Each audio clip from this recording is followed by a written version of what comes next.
بسم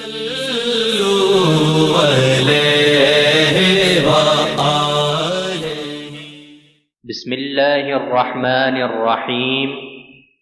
عن عائشة رضي الله تعالى عنها قالت: كان رسول الله صلى الله عليه وسلم إذا أمرهم من الأعمال بما يطيقون قالوا: إنا لسنا كهيئتك يا رسول الله، إن الله قد غفر لك ما تقدم من ذنبك وما تأخر، فيغضب حتى يعرف الغضب في وجهه، ثم يقول: إن أتقاكم وأعلمكم بالله أنا. ام المؤمنین سیدہ عائشہ صدیقہ رضی اللہ تعالی عنہا سے روایت ہے، فرماتی ہیں کہ رسول اللہ صلی اللہ علیہ وسلم لوگوں کو کسی کام کا حکم دیتے تو وہ ایسا ہی کام ہوتا جس کے کرنے کی لوگوں میں طاقت ہوتی۔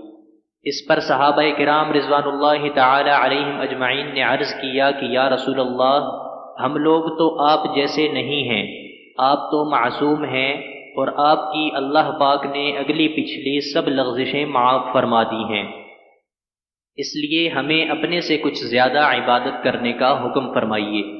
یہ سن کر آپ صلی اللہ علیہ وسلم ناراض ہوئے، حتیٰ کہ خفگی آپ صلی اللہ علیہ وآلہ وسلم کے چہرے مبارک سے ظاہر ہونے لگی۔ پھر فرمایا کہ بے شک میں تم سب سے زیادہ اللہ سے ڈرتا ہوں اور تم سب سے زیادہ اسے جانتا ہوں، بس تم مجھ سے بڑھ کر عبادت نہیں کر سکتے۔